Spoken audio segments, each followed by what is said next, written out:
ময়না পালতো, ময়না তোতা পাখি যেটা কথা বলে পালতো। একদিন সকালে বাহির হইতেছে, ময়না বড় দামি হয়, অনেক দামি পাখি। তো বাহির হইতেছে, তো ময়না জিজ্ঞাসা করতেছে মালিক কোথায় যাবে? শিকার খেলতে যাব, শিকার জঙ্গলে। আমার ভাইদের সাথে দেখা হইলে আমার একটা সালাম দিও। তো যখন জঙ্গলে ঢুকছে তো যে দেখতেছে কতগুলা ময়না ডালে বসা আছে। তো নিজের ময়নাটার সালামের কথা মনে উঠছে, তো ডাক দিয়া কইতেছে শোনো, তোমাদের মতো একটা ময়না আমার বাড়িতেও আছে, সে তোমাদেরকে সালাম দিছে। এই কথা বলতে দেরি এই ময়নাগুলা ডালের থেকে পড়া মরতে দেরি হয় না।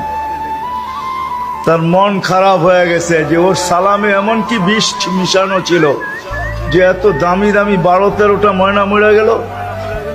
তো শিকার না খেলেই বাড়িতে চলে আসছে। তো ময়না জিজ্ঞাসা করছে মালিক এত তাড়াতাড়ি ফিরলে, হাতে তো কোনো শিকার দেখি না। তুই কথাই বলিস না। বলে কেন? তোর সালামে এমন কি বিষ ছিল যে তোর সাথীদেরকে সালাম দিতে দেরি, একটু মরতে দেরি হয় না। এই কথা বলতে দেরি, নিজের তো মরতে দেরি হয় না, ওইটার সাথে সাথে মরে গেছে। তো খাঁচার দরজা খুইলা সামনে নিয়ে বৈশা অনেকক্ষণ কাঁদছে, না লড়েও না চড়েও না, চক্ষুও খোলে না। আর কতক্ষণ কানবে? বাস ওইখানে তো ওইখানে লাইখা যে উঠা দাঁড়াইছে ময়না, বাস উড়া যে চালে বসা গেছে। তো বলছে এটা কি করলি? আমার বন্ধুরা আমাকে খবর দিছে, দেখ আমাদের মতো যদি বাগানে বাগানে ঘুরতে চাস তো মরার আগে একবার মরার ভান করে দেখ, তুইও আমাদের সাথে উঠতে পারবি, জঙ্গলে জঙ্গলে ঘুরতে পারবি।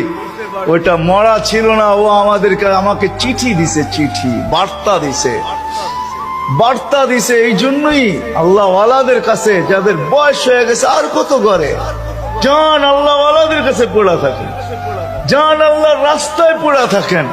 মা বোনদেরকে বলবো জান মুসল্লায় পড়া থাকেন। ভাবেন মরার আগে মরা গেলাম, তাইলে চিরদিনের মৃত্যুর থেকে বেঁচে যাবে, জান্নাত মিলবে। জান্নাত করবো তো পাক্কা ওয়াদা। আল্লাহ আমাদেরকে আমল করার তৌফিক দান করেন। ওয়া মা আলাইনা ইল্লাল বালাগ।